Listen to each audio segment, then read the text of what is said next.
tadi kami melaporkan kepada Bapak Presiden bersama Ibu Menteri Keuangan, Bapak Wakil Menteri Keuangan Pak Suharsil, Bapak Mendagri Pak Tito, kemudian juga Bapak Menteri ATR Pak Nusron, kemudian Bapak Menteri Bappenas, kemudian juga Dirut BTN, kemudian Bapak Seskap. Jadi kami melaporkan sampai saat ini ada sekitar 40.000 rumah yang sudah kita bangun per 20 Oktober dan itu juga akan terus bertambah. Mengenai lahan, kami mendapatkan arahan yang sangat jelas bahwa memang lahan-lahan yang ada misalnya dari Kejaksaan Agung, dari tanah-tanah hasil korupsi yang disita, kemudian juga dari BLBI, kemudian juga dari yang HGU-nya sudah tidak diperpanjang, dan berbagai jenis lainnya, itu akan masuk kepada Dirjen Kekayaan Negara, kemudian ke Bank Tanah, kemudian akan diproses lebih lanjut bagaimana kita akan membuat skema yang legal, yang ada kepastian hukumnya, dan juga yang berkeadilan, ya, terutama buat masyarakat berpenghasilan rendah (MBR), yaitu yang berpenghasilan 8 juta ke bawah. Jadi kita akan membuat skema itu. Kemudian juga mengenai pembiayaan, kita bersyukur karena kita sudah bisa memberikan kepada masyarakat yang tidak punya gaji tapi punya penghasilan, seperti bapak penjual bakso, bapak penjual sayur, ya, dan sebagainya, itu tidak punya gaji tapi punya kegiatan usaha. Kita membuat skim cara sehingga rakyat juga bisa memiliki rumah dengan yang memiliki penghasilan tadi, ya, dengan cara-cara mensupervisi, mendampingi, melihat kepada tempat jualannya dan sebagainya. Itu menjadi perhatian Bapak Presiden. Artinya keadilan itu harus dijalankan bukan hanya kepada yang punya gaji, tetapi juga yang tidak punya gaji, tidak bersifat pegawai, tetapi yang bergerak di sektor informal. Itu menjadi perhatian beliau.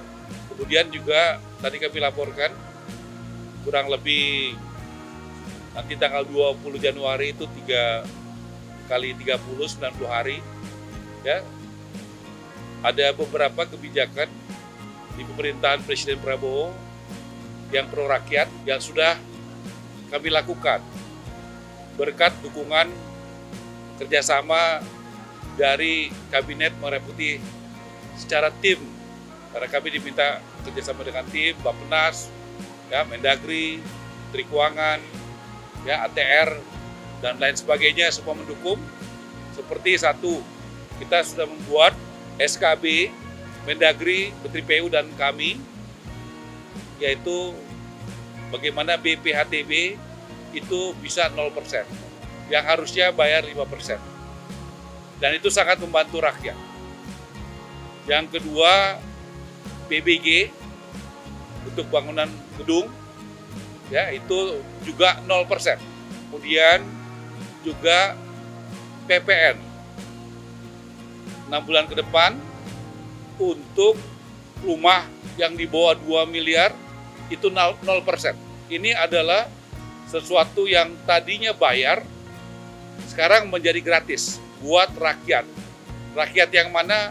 Rakyat kecil yang berpenghasilan tadi MBR, ya, berpenghasilan rendah. Jadi seperti arahan beliau, kebijakan harus kepada pro rakyat dan kami jalankan. Kemudian kami juga sesuai arahan Bapak Presiden sudah membuat kebijakan yang mempercepat urusan rakyat, yaitu dulu tuh namanya IMB, sekarang PBG. Tadinya 45 hari, kita sudah buat SKB itu menjadi 10 hari. Dan rencana minggu depan bersama Pak Mendagri, juga saya undang Bapak Bappenas itu sudah bisa menjadi 4 jam. Ya, tapi ini baru terjadi di satu kota Tangerang, dan berharap nanti yang lain mengikuti. Karena prinsip beliau, Bapak Presiden, rakyat harus diberikan pelayanan yang cepat. Kalau ada yang bisa dibuat murah-murah, ada yang bisa dibuat gratis-gratis. Jadi itu 3 kebijakan yang gratis, dan 1 kebijakan yang tadinya lama 45 hari menjadi 10 jam secara umum, tapi khusus di kota Tangerang itu bisa 4 jam. Secara umum 10 hari, dari 45 hari jadi 10 hari, tetapi ada 1 kota yang luar biasa yang bisa 4 jam. Nah, mudah-mudahan ini bisa hal yang positif bisa diikuti oleh kota dan kabupaten yang lain, supaya bupati-bupati wali kota berlomba-lomba membuat kebijakan sistem SDM supaya rakyat makin mudah, makin murah, makin cepat untuk mengurus perumahannya. Dan kami juga tadi berbicara dengan Bapak Menteri Bappenas bagaimana mengembangkan jalur-jalur transportasi, utamanya kereta api, supaya bisa dibangun rumah-rumah buat rakyat, supaya transportasinya itu menjadi mudah, cepat, dan murah. Jadi kita akan mencoba memaksimalkan daerah-daerah yang sudah ada, yang belum ada jalur kereta apinya ya Pak ya, atau yang dulu ada tapi sekarang belum ada, dan juga daerah-daerah baru, supaya nanti isu transportasi ini, konektivitas bisa dieksekusi dengan pendekatan yang efisien ya. Nanti selaras bagaimana jalur listrik, jalur gas, jalur kereta api, semuanya bisa sinergi sebagai satu tim.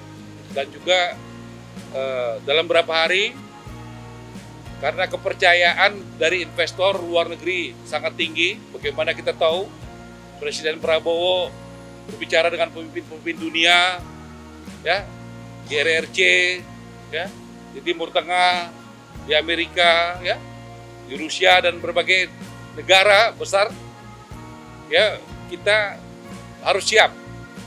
Bagaimana nanti begitu ada investasi di bidang perumahan, timnya ada Ibu Menteri Keuangan, Bapak Menteri Bappenas, Bapak Menteri ATR, kemudian nanti dari Menteri BUMN, kemudian dari Menteri Hukum, kemudian juga nanti dari perbankan, kemudian juga dari BPKP, supaya semuanya berjalan dengan legal. Kita mesti menyiapkan tim yang kuat, sehingga nanti begitu investor datang, dia sudah bisa, ini legalnya begini, lokasinya di sini, dan sebagainya. Posisinya seperti apa, hak kewajibannya seperti apa. Dengan tentu prinsip saling menghormati, dan kita mengutamakan kepentingan nasional kita, dan juga bagaimana punya dampak kepada pertumbuhan ekonomi yang berkualitas di Indonesia. Jadi kami juga arahan beliau untuk menyiapkan tim yang solid untuk itu. Kami dari Kementerian Perencanaan Pembangunan Nasional dan Badan Perencanaan Pembangunan Nasional, kewajiban kami membantu, mendukung kementerian dan lembaga untuk memastikan bahwa semua perencanaan itu sejalan dengan Nastacita, 17 program prioritas dan 8 program hasil terbaik cepat. Dan rapat sejak sore tadi memastikan bahwa itu berjalan seperti yang sudah disampaikan oleh Pak Menteri Perumahan, Bapak Marwara Sirait.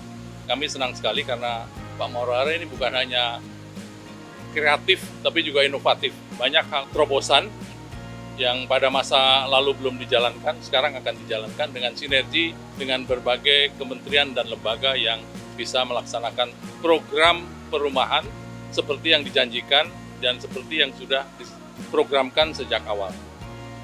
Demikian dari kami. Sekali lagi terima kasih atas perhatian semuanya. Yang pasti tadi beliau sudah menyampaikan arahan, ya, bagaimana tanah-tanah itu tetap milik negara ya Bang, tapi nanti bangunannya itu bisa dimiliki ya oleh konsumen, oleh rakyat. Sementara itu yang kita akan jadikan pegangan. Ini sudah ada arahan yang jelas dari beliau. Kami akan menindaklanjuti dengan Menteri ATR. Nah, memang saya sudah undang Tapera, dan saya sudah laporkan juga tadi, memang tabungan itu kan harusnya bersifat sukarela. Jadi saya dorong Tapera itu harus bisa dipercaya, harus bisa bermanfaat, karena itu yang paling penting. Tunjukkan bahwa bisa dipercaya, kredibel, tidak ada korupsi, dan bermanfaat. Dan saya melihat dalam 2 bulan perkembangan ini, ya, objektif, karena saya terus terang keras sekali untuk mengecek ini, ya. Saya melihat sudah ada usaha-usaha bagaimana mereka bermanfaat bagi anggotanya yang membayar iuran itu. Buktinya apa ya? Menyalurkan. Boleh dicek kalau tidak salah sampai hari ini mungkin 30.000, 35.000 sudah disalurkan melalui Tapera. Artinya manfaatnya sudah dilihat. Nah, ini saya minta ditingkatkan. Ya, bagaimana efisiensi tapi juga manfaat harus ditingkatkan dan transparan ke publik. Saya rasa itu kita tahu sekarang sedang berproses di MK dan kita menghormati keputusan hukum. Tapi saya ingin sesuai arahan Presiden, lembaga-lembaga negara itu harus transparan, legal, dan bermanfaat. Nah, itu kita dorong. Jadi boleh dilihat dari hasil pengecekan saya, kalau tidak salah akhir Desember kemarin tuh saya juga menyaksikan dengan puluhan bank pembangunan daerah dan bank-bank yang ada di Indonesia. Kan regulasinya sedang ada di MK. Kita kan MK ya, kan sudah ada berproses di MK. Pak Ara sudah menyiapkan bahwa nanti rel mana, tambahan mana, titik-titik mana sudah ada. Tapi kita akan melihat kembali. Saya mau diajak Pak Ara untuk melihat kembali. Nah, ini biar Pak Ara jawab. Dari 50 titik mana saja. Jadi kami sudah mengusulkan tadi rapat juga PSN program. Ya. Artinya ini ada di 30 sampai 50 titik. Khusus buat masyarakat berpenghasilan rendah. Jadi khusus buat masyarakat supaya izin-izinnya dipercepat, supaya terjadi pemerataan, supaya terjadi pemanfaatan lahan-lahan yang ada. Ini ya, mungkin nanti kami akan sering rapat dengan Bappenas dan ATR untuk menyiapkan, tapi kami sudah laporkan, silakan dipersiapkan, kami akan siapkan draftnya. PSN itu ada di Kemenko Perekonomian ya Pak ya, dengan Bappenas ya Pak ya. Nah, jadi kita akan siapkan itu, nanti pada waktunya kami akan sampaikan, supaya juga ini ada pemerataan di banyak kota, banyak kabupaten di Indonesia, tentu sedapat mungkin yang ada tanah-tanah yang bisa kami manfaatkan. Soal skema, tadi saya sudah sampaikan, kita bukan akan siapkan.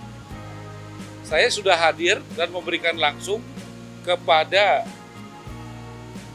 tukang sayur, kepada tukang bakso yang tidak punya gaji karena bukan pegawai negeri dan pegawai swasta, tapi bisa sudah mulai diberikan. Dan tadi Bapak Presiden meminta program itu harus diperbanyak supaya rakyat yang bergerak di sektor informal bisa merasakan manfaatnya. Jadi itu kita akan tingkatkan, itu sudah jalan. Tetapi tentu kita akan tingkatkan supaya teman-teman yang bekerja di sektor informal yang tidak punya gaji tapi punya penghasilan itu bisa menikmati daripada program itu. Ya, tadi Pak Mendagri sudah menyampaikan kalau sekarang itu penyediaan MBR itu masih di pemerintah pusat. Jadi ada PP yang akan dipersiapkan, bagaimana juga itu menjadi tanggung jawab pemerintah provinsi dan kabupaten kota. Karena cukup banyak kabupaten kota yang APBD-nya besar, ya kan? Bahkan tadi Ibu Menteri Keuangan mengatakan tahun kemarin masih ada sisa cukup besar ya Pak ya? Cukup besar ya. Nah itu kalau bisa masih banyak warganya yang tidak punya rumah, kenapa tidak dilakukan itu? Nah ternyata kita sudah pelajari dalam 2 bulan ini ada yang mengatur bahwa itu tanggung jawab pemerintah pusat. Nah kita akan coba menjadi tanggung jawab juga dan boleh mengurus. Sebenarnya kan begini, mungkin saja pemerintah daerahnya, bupati wali kotanya kepengen, tapi karena ada aturannya itu dia hanya boleh misalnya turun tangan kalau ada bencana. Kan sementara kan orang ada juga yang butuh walaupun tidak ada bencana. karena dia belum punya rumah yang layak atau tidak punya rumah. Nah, dengan adanya perubahan itu, mudah-mudahan itu bisa jadi pintu masuk yang legal. Karena kita mau juga bupati wali kota itu kan legal dalam menjalankan niat baiknya. Saya rasa gitu ya. Makasih ya.